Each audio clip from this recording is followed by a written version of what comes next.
So your theme for August was My Passion, My Purpose. And today's title is Igniting Your Passion with Purpose. And this could be a really, really short talk because everything I know about that to be true is that passion is ignited from within, and purpose is the outward expression of that. And that's it. How you get it, how it finds you, how you find it is everyone's individual journey. There aren't formulas. Anyone that tells you they know how to do that, maybe they do, probably they don't. So I thought what we do today is just create a story together because our passion really is the story of our life. And we have to be in the story and willing to live it and let it inform us and guide us, frustrate us, anger us. And in that, we find our passion and its expression. So I thought we would today um, create a story together. And so there is no script. As we all know, there are no script writers. They're all on strike, which is appropriate.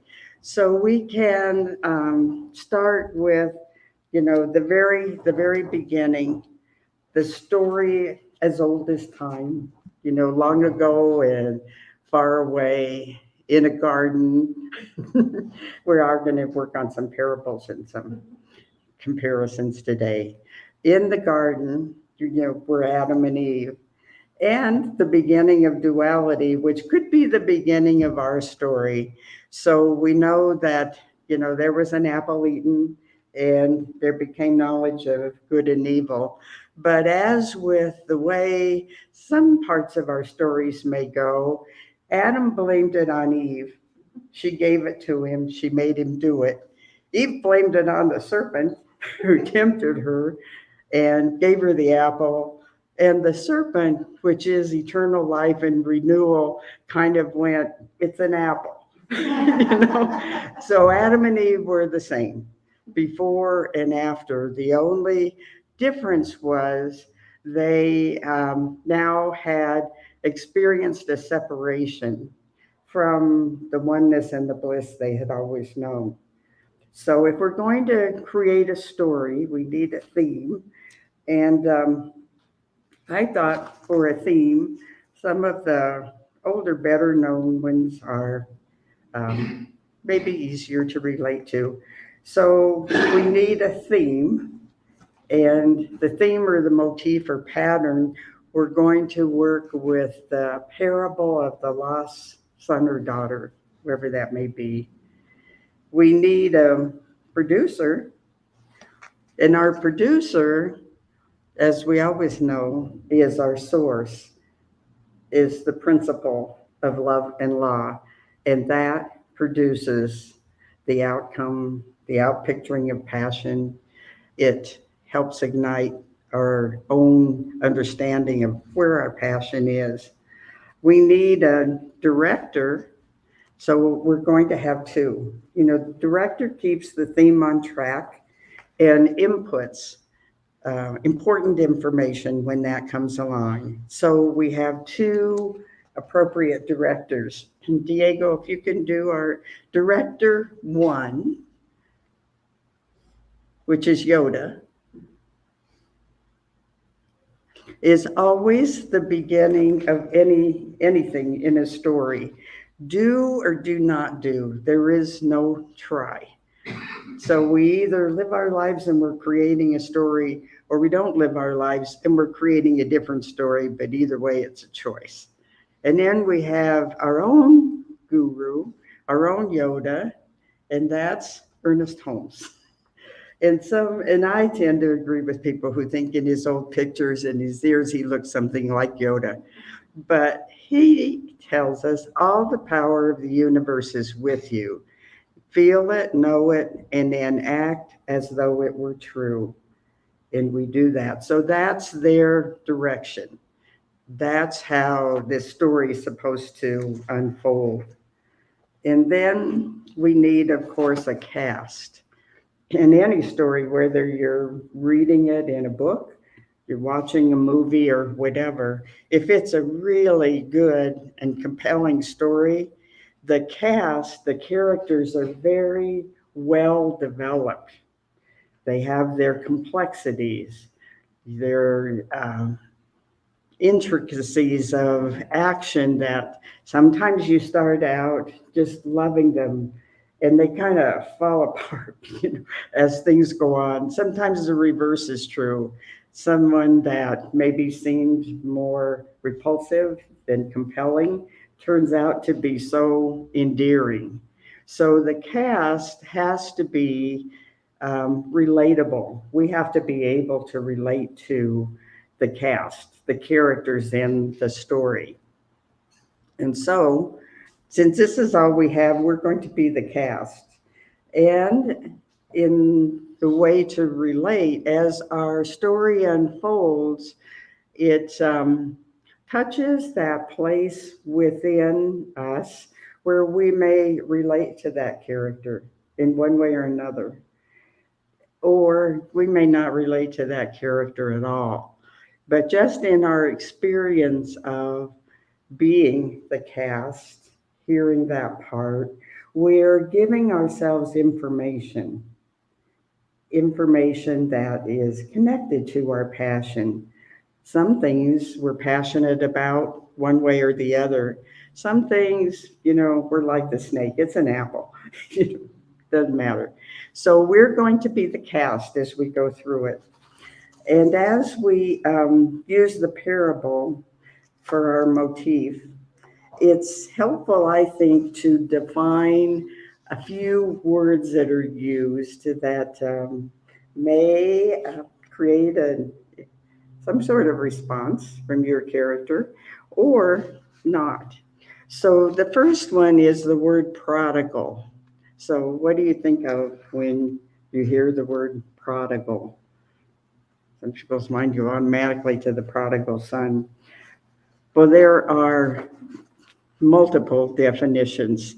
And one thing I've learned in kind of checking these out, there is a big difference between Merriam-Webster and Wikipedia. You get entirely different things.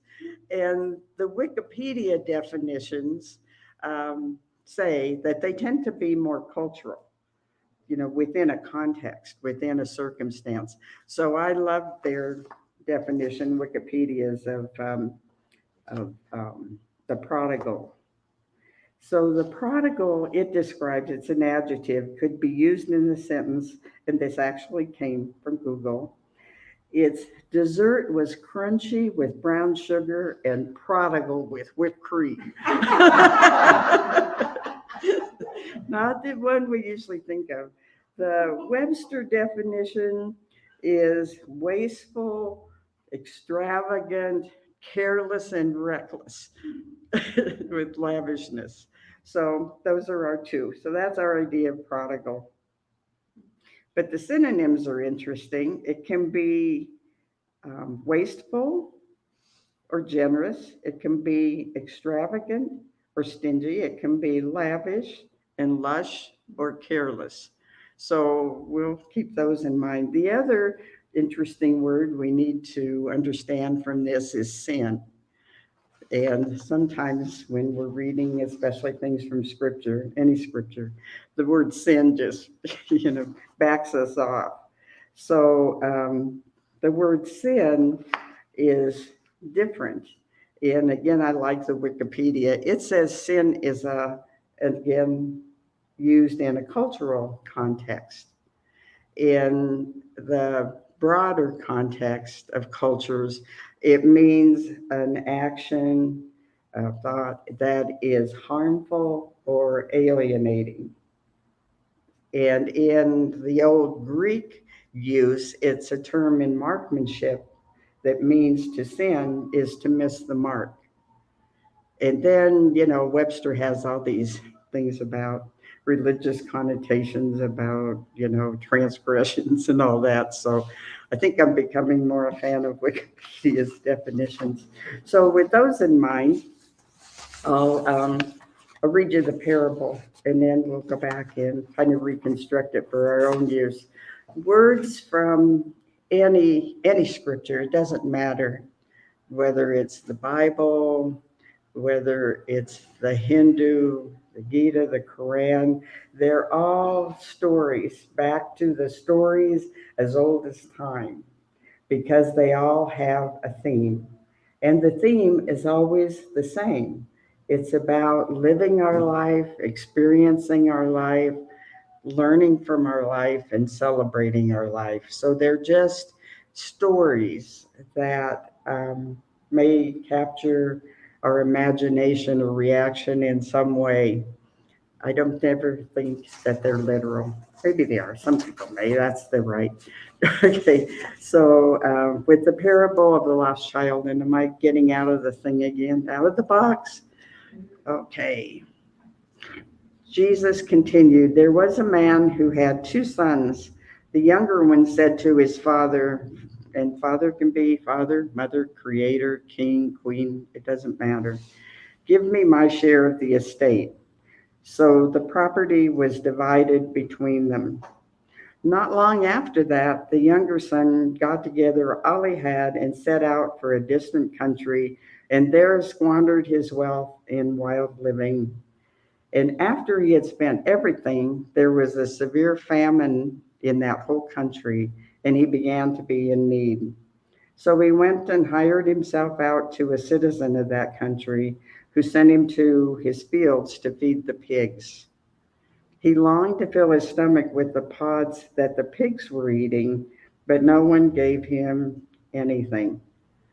And so when you think about, that experience, and again, we have to find a cast somewhere. Have any of us ever gathered up our wealth and set out just for adventure, found we squandered it away, on extravagance with people, experiences, food, and we probably died with some swine, even though he didn't have enough to do that. So that was his experience. He had the urge and the idea, and he did have the do or do not. So he set out. And when he came to his senses, he said, how many of my father's hired servants have food to spare, and here am I starving to death?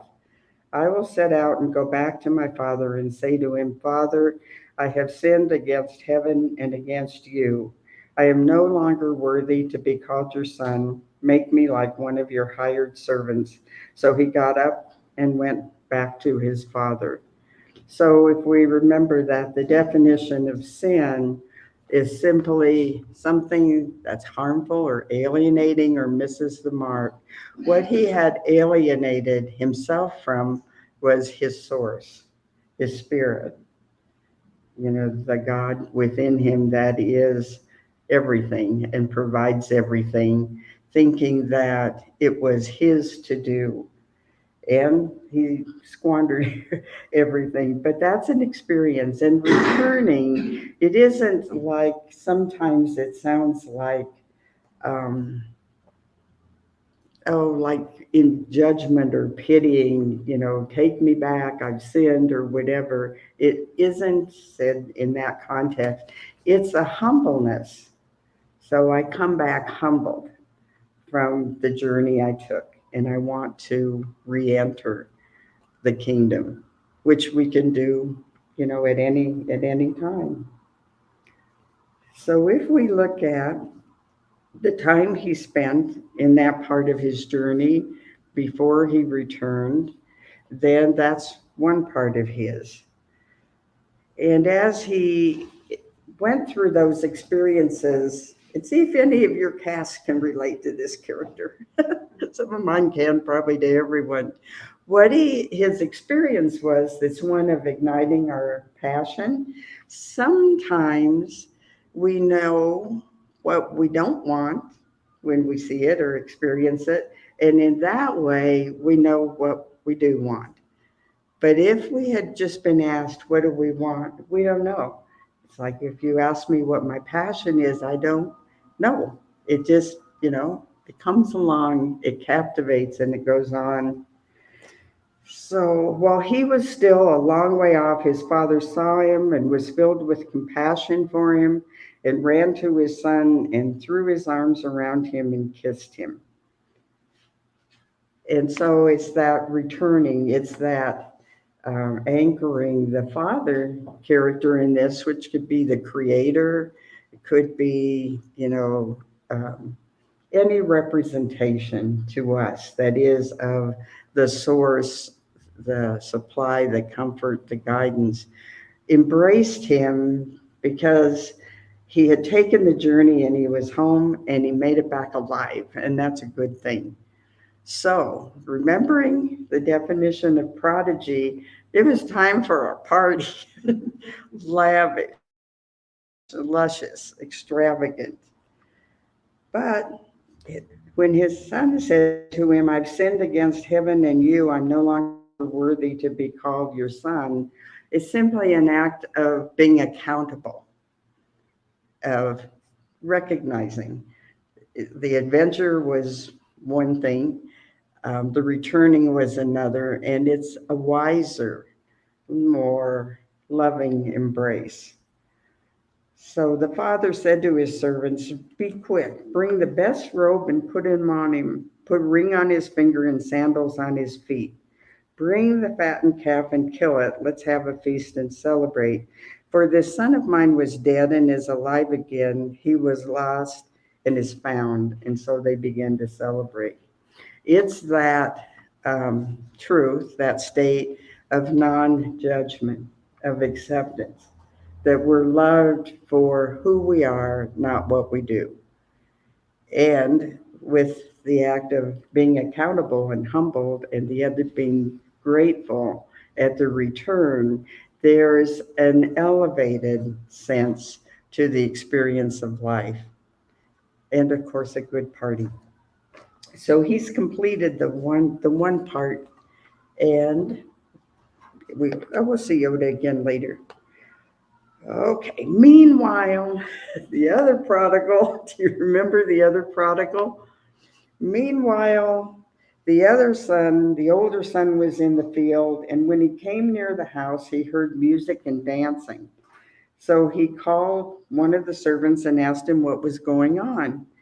Your brother has come home, he replied, and your father has killed the fattened calf because he has him back safe and sound. Okay, who thinks they could relate to the older brother? So again, if we want to have Diego, if we want to have our two Yodas, now we're at another choice point. This one is for the older son. Do or do not do. There is no try. We're always at a choice point. We think of the try too sometimes when I say I'll try to make it, the likelihood is I won't. But I haven't said, I do or I don't do. And that's the same in the choices we make. We've made an actual choice. Do or don't do. There is no try. So the older son decided he hadn't done anything. So his choice is still to not do. And then we have always our second Yoda. I like our second Yoda. Yeah. All the power of the universe is with you. Feel it, know it, and then act as though it were true. That is the wisdom from the director and the absolute truth. But the older son, in his character, answered the father. The older brother was angry and refused to go in the house. So his father went out and found him and pleaded with him. But he answered his father, look, at all these years I've been slaving for you and never disobeyed your orders. Yet you never gave me even a young goat so I could celebrate with my friends. But when this son of yours who squandered your property and been with prostitutes comes home, you killed the fatted calf for him. So is there anybody who could relate to that one in the cast? I was the good and dutiful one. I've always been here. I did what I'm supposed to. I took my wealth and I saved it. And this is the thanks I get. So that is a definite do or do not do decision. So what is the experience of that along our path toward creating our story and our passion? It's the experience of lack and limitation. It is the sin in the sense of it alienates me from my source, from my brother, and it is jealous of anything prodigal. Why should he get the robe and the ring and the calf? Because I don't have it. So, we have that one in the cast of characters. But maybe that older brother just didn't have the call to act yet. So, being siblings, even though they're angry with each other, they're probably going to have some conversation. And the older brother may want to know all the juicy details of that trip, that journey, and may find in that an inspiration to make his own journey. Sometimes we need a little push, a little encouragement, a little example, because left to his own, he was just piling up wealth for no expression of purpose, because there wasn't a passion behind it. There was just a sense of, I'm doing what I'm supposed to, I'm good, and therefore I should be rewarded. And someone who's doing it a different way and getting rewarded is not doing it right. So there's that. But I would really guess that the older son sends out sometime. So the words from our producer, which again are the ultimate spirit, cause and source of life, says you are always through the Father, says you are always with me and everything I have is yours. But we had to celebrate and be glad because this brother of yours was alive or is dead. He's alive again. He was lost. He was found, and we're back together again. So that source is always there. So, like everything, the definitions that we started with, everything is about point of view and circumstance. And all stories, our story, every one of us is every day living our story. Every story is our own experience of the hero's journey, which is the story as old as time. Every great story has that as its center. Whether it's the Star Wars series, whether you start out on your journey through a wardrobe, through a shipwreck, through outer space, we have to be out in life. Sometimes something has to cast us out of our lethargy, out of our decision not to. And then we get going. And everything along the way is part of a lesson, a gift, an experience. And we touch people, nature, many things in that, and we never know the exchange that's taking place between our stories. But we're always writing our own story from our own point of view, from the circumstances we have, and we're always aware of, our two great directors, Dr. Yoda, who says, it's do or do not do, which is a decision. There is no try. When we try to entertain the space of doing nothing, what we find is we can't do it. We can't do it. We either become depressed or resentful or angry, but we can't stay where we are. We just can't. So we have to do something. So we either decide to set out on the journey or we decide to sit it out. And if we decide to sit it out, since it's a never ongoing story, next month, next whenever we might decide to go in, but we're always in a point of choice. And so we're writing our own story. And the greatest part to me of the hero's journey, any journey, is always coming home, always coming back to our true self and feeling that we're home, that we're really who we are. And in that, there is a passion just for being, that each of us is absolutely unique, that there are no mistakes we can be punished for in this journey. There are opportunities we can miss and maybe we'd start to regret, but they'll always come around again because the supply is limitless. So I think Ernest Holmes' greatest quote is it's not on the slide. It's probably the only one I should have put on the slide. And it is, and now, and then we'll just close with that and do the prayer. But Ernest Holmes wrote, "Seek to make your work a prayer, your believing an act, your living an art. It is then that the object of your faith will be made visible to you. It is then that you shall kiss the lips of your desire." And I love that. It's my very favorite quote. And I think it's, a little part of the character of Ernest Holmes that we don't so often see, the romantic and the poet. That is also part of his great wisdom. So we've taken that journey. Maybe you found some people in the cast you can relate to. Maybe some you liked, maybe some you didn't like, maybe some you'd want to be maybe entertaining one of these days. But the whole point is that this journey that we're on doesn't have a start and an end.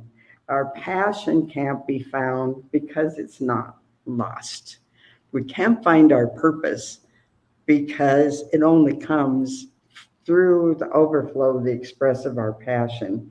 So what we can be passionate about is being alive, having the resources we do, spiritual, material, and having the curiosity to hold ourselves not in judgment, not in combination, but curious. Like every turn in an adventure, that's odd. Who'd have thought that? But to be engaged, and that is to me what really is the only way to know passion and its purpose, and to know what I know from my own experience. It changes all the time. Something you were passionate about, or I was passionate about last year, has no interest for me anymore. Something I hadn't thought of is all of a sudden just all consuming. But that is the journey we take in life. So with that, in our prayer, we're just grateful to be alive, not just in the body, physically alive, but recognizing the magnificence of being an expression of our Creator in this world at this time, just for us. And that our life is ours to make choices. And our choices inform us. Sometimes delight us, sometimes send us deeper. But just the gift of being alive is the greatest gift ever given. We treasure that. And in our heart's desire, it is that every person have that same realization, and the realization that we're all connected. People, the environment, our ideas, and that it's all part of the one, the inexhaustible love, beauty, and grace of God. And so we are just grateful. And so it is. So it is.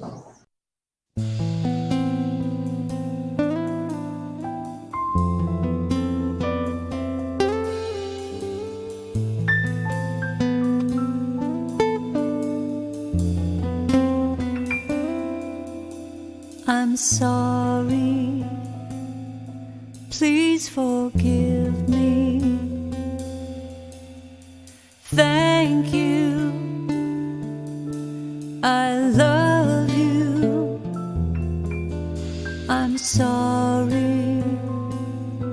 please forgive me. Thank you, I love you. I'm sorry, please forgive me. Thank you, Mahalo, I love you. aloha, I'm sorry, please forgive me. Thank you, Mahalo, I love you. aloha, I'm sorry, please forgive me. Thank you, I love you. I'm sorry, please forgive me. Thank you, I love you.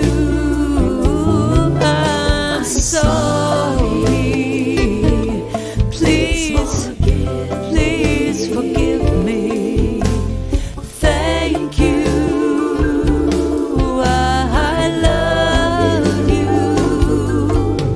I'm sorry, so sorry. Please forgive me. Thank you, I love you. I love you. I'm sorry. Please forgive me. Thank you. I love you. I'm sorry. Please forgive me. Thank you. I love you. I'm sorry. Please forgive me. Thank you. I love you. I'm sorry. Please forgive me. Thank you. I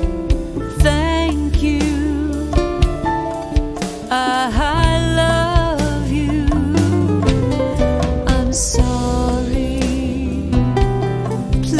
I'm sorry. Please forgive me. Thank you. I love you. I'm sorry. Please forgive me. Thank you. I love you. I'm sorry. Please forgive me. Thank you.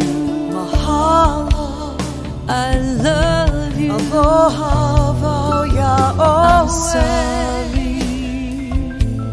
Please forgive me. Forgive me. I forgive you. Will you forgive me? I'm sorry.